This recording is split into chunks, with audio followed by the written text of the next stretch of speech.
Review for this week. We've got Sandra Miller. So Sandra works at Dignity Health, and it's really neat because I've known Sandra for years, and I've kind of watched her sort of move up the ranks. And I think you're a dietary manager at some sort of the early days, but now you're kind of running the show as far as Lean Six Sigma goes, or pretty close to it within your section of Dignity Health. So help me out. Describe what it is you do for Dignity Health here in San Luis Obispo. All right. Well, good evening, everyone. I do a hodgepodge of things, and that's why the 7 habits is super important because on any given day, there's tons of emergencies going on, and you have to kind of figure out how to prioritize it. But I did start off, I'm a trained to be a dietitian. So I've worked in the hospital setting for quite a long time, moved into operations, which was food service directorship over 3 different hospitals here on the Central Coast. And then from there, moved into quality and patient safety. So that's where I am now. And I kind of help other departments within the hospital setting to try to do some process improvement to improve the culture of safety and the quality that we do as far as patient care. Multiple reasons. First is we care about the patients that we serve, but second of all, this is all required kind of data and projects that we have to report out to the government in order to get paid. So they don't want us just to order a bunch of tests. They want us to think about why we're ordering them and provide quality and safety care and prove that we do. That's kind of me in a nutshell. Well, that's a little bit more than a nutshell, Sandra, but Mhm. yeah, and thank you again for being here. So tell us a little bit, and I guess I'm interested in sort of two things with regards to your career and journey. And the first is, yeah, there was sort of a lean trajectory, right? In Six Sigma and sort of what you're doing and using that to perform your job and your role. But there's also sort of the 7 habits sort of fed in there at some point. And maybe you can sort of tell a little bit about lean and 7 habits. How does that work together for you in your job? Okay. Let's see. I took the 7 habits probably 2 or 3 years ago, maybe a little bit longer. But various Cal Poly courses that were available to me, I sought out. And it all started with patient safety. We had a patient incident in our hospital where a patient had an adverse outcome. At that time, we were on paper, way back in the ages where you have rotary dial telephones. Okay, so everything was on paper. The way physicians operate is they think that they're all doing the best thing, but everyone's different. And so somehow I needed to have the skill set to organize a project, speak to different healthcare leaders, and some of them are in an area that I have no idea about. So I had to, learn some of the habits they talk about in the 7 habits about listening, not Mhm. trying to solve a problem, before I've gathered all the different information. Synergy is a big part where I will listen to a radiology department, the physicians involved, the nurses involved, and see how Mhm. all of them are interconnected and how we can find a common solution. So that, all those skill sets were needed to drive this patient safety project that we had, where we had to get physicians that were using, we call them order sets, but it was it was about blood sugar, controlling a person's blood sugar. But in order to get all the different ones from, all the different hospitalists that were working with us all to work on the same one, agree on it, and then we transition from there into our electronic system that we have now. And Right. again, figuring out how to talk with them, to relate to them, to empower them, and to somehow keep moving this project along. And I needed also tools to organize. So one of my biggest ones that I use all the time is, the quadrants where this is you're being proactive, Right. you're thinking about what you're going to work on, um, long term, short term, tomorrow, and kind of moving that along. And I do that on a daily basis in order to organize all the different projects I'm working on. Yeah. Well, that was like, one of the things we talked about in the first things first habit was the idea of the four quadrants, right? So urgent and urgent and important, um, urgent, not important, not urgent, not important, and then let's see, it's important, not urgent, and that's that quadrant two activity where somebody has to do the work of the planning, the organizing, the thinking, the talking with multiple different departments, right? That's not a lot of times that stuff is not urgent, but it's super important. Yeah, absolutely. I know one of the habits that they talk about in the seven habits is like asking clarifying questions. And it's interesting because our whole organization over the last 2 years has been going through a training. They call it HRO, is highly reliable organization training. It's given by a large company called Press Ganey that does surveys, quality, Mhm. patient satisfaction type surveys. And all the things that they talk about in Seven Habits is really what they train us to do in a highly reliable organization, Yeah, to listen, to have empathy, ask those clarifying questions, stop and think before we start acting and solving, issues. So it's kind of interesting how we use the same things, termed different ways. yeah, But I see I'm using the same basic skills I learned in the Seven Habits. yeah. Yeah, it's amazing. That's one of the things we try to emphasize in this course is how sort of foundational and pervasive these sort of seven habits ideas and concepts are, even in some of the more, advanced leadership and management sort of approaches and techniques, right? You drill down, you kind of find out, oh, that's really just listening with empathy, or this is really just about asking clarifying questions, and we learned that in the seven habits, right? Yeah. And I remember the videos, they were like old stuff, old style, but hey, it's still very relevant. Yeah, yeah, no, it is.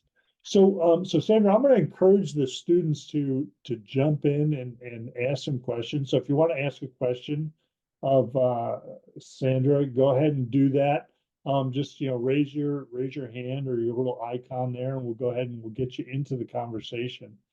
Um, so Sandra, like as you were um, doing the seven habits, one of the things we talk about is the importance maybe of sort of teaching these concepts to the people that you work with. And I guess my one of my dreams of doing this sort of seven habits teaching and workshops and things is that ultimately I'm going to work in a seven habits organization where this is sort of in the water of the culture, right? It's just how we sort of approach each other and the kind of um, you know kindness and consideration and things that we apply. So how do you teach this a lot to folks, or how does that play out for you in your work?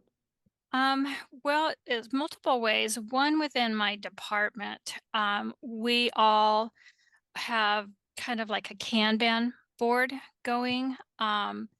And we've all learned that somehow need to organize ourselves, because we have multiple projects that we're working on at one time. So we've developed that we shared and taught each other and kind of brainstormed different ideas. And we each have it individualized for ourselves, but we have it that a Yeah. use of that going on a daily basis. We also use daily huddles. And Mhm. daily huddles is something that is across our system that we use in department meetings, and the daily huddle, we follow a same format. What happened in the last 24 hours? How does that impact us today?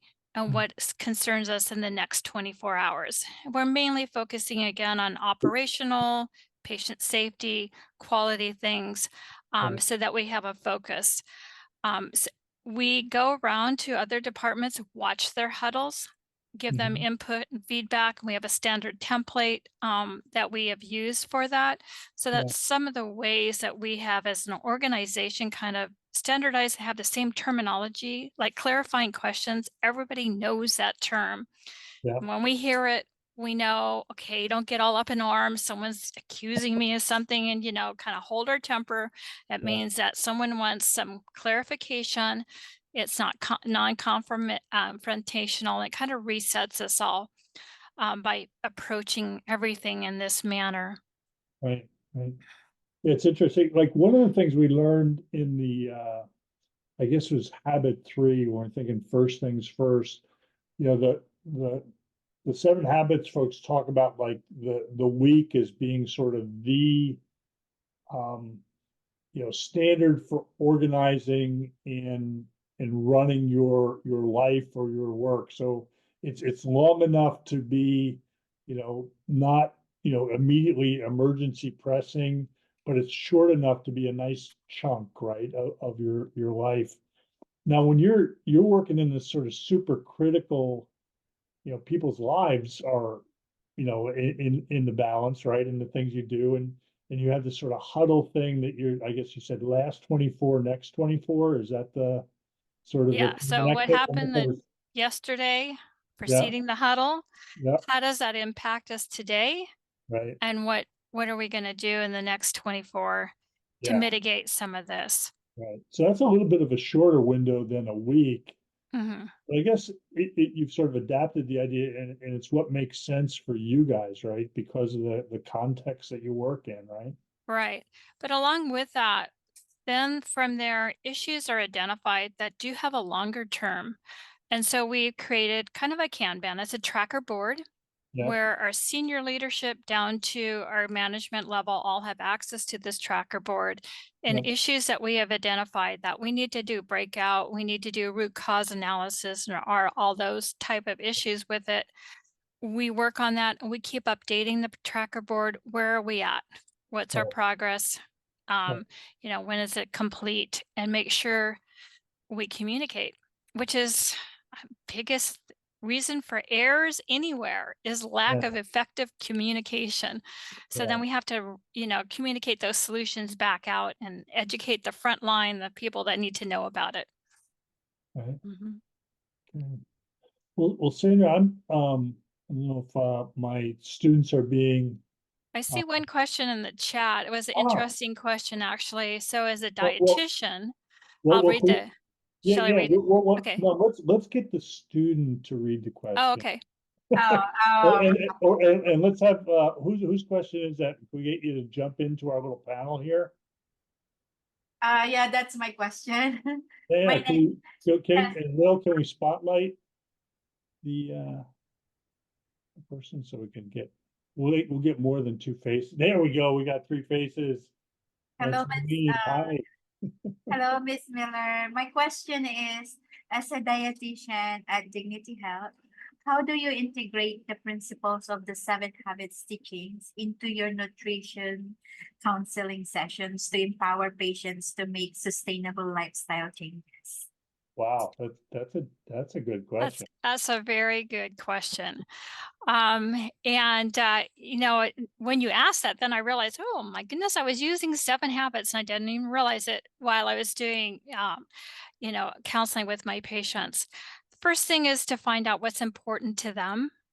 Um, because there are so many changes that you can do in your for your life, really, for health. And as a dietitian, we don't only talk about food, we talk about sleep, we talk about probiotics, we talk about exercise and all of that. So you can throw out 20 different things, but as you learn in seven habits, we can't work on 20 different things to make effective change. So we find out what you know they're doing currently, current state. What is the most important thing for them, their important goals, and what do they think they can change? And from that, we then weed it down, or I did. And I usually only had one or two that they're going to really work on. And there's all different sayings about 30 days of 30, working on that for 30 days before you have a habit. So, that would be our goal. Just small incremental steps. Try Mm, this one thing for 30 days, journal on it, evaluate how you're doing, evaluate what's your barriers and figuring out ways to overcome them. And I'll help them along with that until they form that habit, and then maybe we can progress to something different from there. Yeah. So that was a really good question. And yeah, you 7 habits can work for your everyday lifestyle changes. Yeah, Oh, right. thank you, Miss Miller. That was very insightful. Thank you. Hmm. Thanks, Marlene. Let's see, Liam, can we get Liam to jump in here? Yeah, sweet. Can you hear me? Yep, we Is can the hear you. background too low?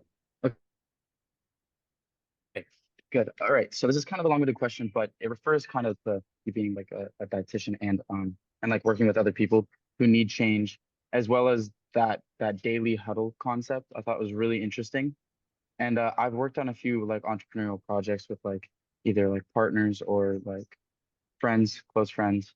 And a problem that I've had with checking in is that when there's repeated lack of success or like kind of just like stagnant problems that are definitely would be sometimes even falling in, probably the second quadrant where it's like it's important, but it's not that urgent. And now it's becoming more and more urgent. Is that when I find that I'm like making constant check-ins with my team, that sometimes when there is that stagnant thing, it actually perpetuates the idea that it's not that urgent. And then it ends up becoming a problem over time because we've gotten used to saying, oh, yeah, we'll do it next time. Oh, yeah, we'll do it next time. And then, like, verbal communication has been so diluted at that point that a lot of the, at least for like my current business partners right now, we decide to like do things in secret. Do you know what I mean? Like, say, someone needs to get this done. And then we'll go, all right, I'm doing it, and then try to like talk as little about it as possible until we have it fully done, Wow. because that gratification from it allows us to procrastinate, especially if we have school assignments and other things holding us accountable. Yeah, But it's not really sustainable for other people, like new people or people who aren't in our little um, way of thinking or wavelength. So like, how do you, Yeah. yeah. So in your daily huddles, like, how did you make sure that what you were saying and communicating was backed up as frequently as possible? Yeah, Sandra, it sounds like Liam's in it pretty deep. I know you've sort of run into that because I know I have. So what are your thoughts? Well, it works well when you're in a setting where you have HR and you have accountability. I mean, that's the key, is accountability. Yeah. But even with us, especially in quality, none of the employees that we're working with are our direct report. We are trying to move projects along with a different, somebody else is in charge of those people that have to actually move it. So our first key is senior leadership. Second, and maybe for you too, is make sure this really is something that's in your mission and your goal. Maybe you're working on, you need to evaluate, is this really important? Maybe it's showing you it's not important. But if it is important, you're going to keep it in, and you make sure it's aligning with your mission and your goal. And that's one thing that we do keep on reminding, especially when we're working with physician groups, because they are super busy. They don't want to sit in a quality meeting with us, but their true north is patient safety and patient care, and we're here for the patient. So constant reminder of that. And then we hold them accountable.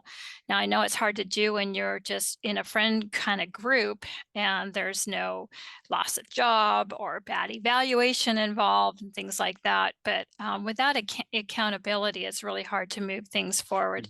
So we use our senior leadership to help with that. Trying to even get the huddles going was very difficult until we got our senior leadership involved, where our senior leadership would go to the different departments and observe it.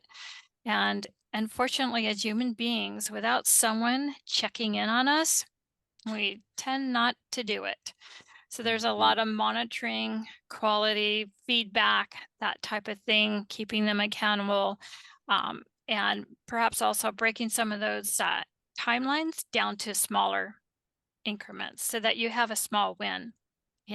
Maybe all you did is got your charter, but it's a small win. And now 2 weeks from now, I want a data point or something. Yeah. Okay, so you think that like my monitoring, at least what I'm getting for it, like it's kind of unfair to say friends because a lot of them I've met in like educational or professional sphere, but So I would say like on the smaller scale where it's like more interpersonal and there's less risk, like measure smaller increments of progression and hold that more accountable would be a more Mhm. effective way of, I guess that makes a lot of sense. Yeah. Yeah, I Yeah. like that. Another thing that we often do is we think if we don't get a positive result, it's not a win. Hmm. And especially in healthcare, it, patients think if we can't figure out what's wrong with them, it's not a win. But we have to understand that sometimes you cannot figure out what is absolutely, going on or what is wrong. Or sometimes you don't need a medication to treat whatever it is. But they feel like, oh, if I didn't get any meds, it was a waste of my time coming in, right? But we have to celebrate Um, those type of things too. And so you have to kind of maybe change your perspective about what you're measuring as a win. And maybe you're having them. Hey, the win is this was the wrong road and we need to switch gears, or there's nothing wrong actually here, and that is the win. You yeah, know, like, yeah. I was Just gonna like being aware of like net loss, you know what I mean? Hmm. Okay. Yeah.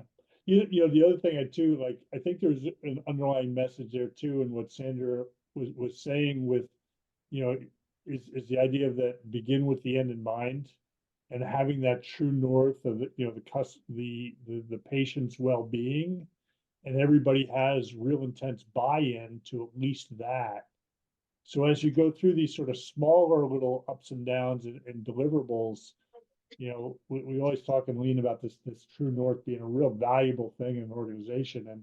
And it takes a while to talk to your partners and the people on your team to make sure that that buy-in is there, for everybody, right? So Hmm. very good. All right. Well, thank you for that, Liam. Appreciate that. Of course, Um, yeah. Thanks for listening.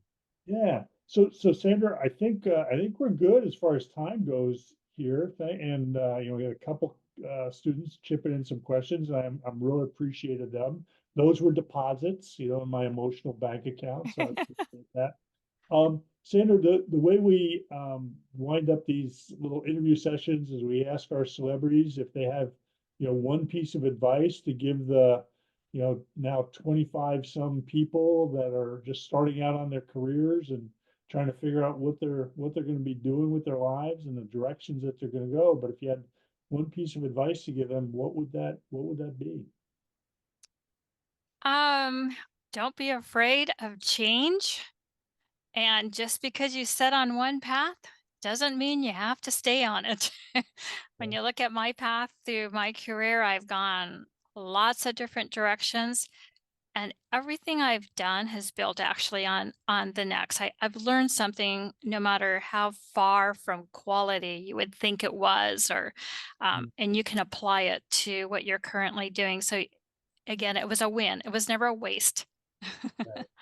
That's good. Yeah, we're always learning. That's an important thing. All Hmm. right, Sandra, thank you very much. I'm Thank gonna, you. Thank you, Miss Miller. Thank yeah, you. I'm gonna, one way we end up this too is I'm gonna switch back into gallery mode. And if we take, the spotlights off, so if we get everybody to pop on their video, wave a little thank you to Sandra so she can see her faces and see some of the people she's affected with her advice and, comments. So thank you very much, Sandra. We'll see you later. Thank you. Bye-bye. All right, bye-bye. Thank you.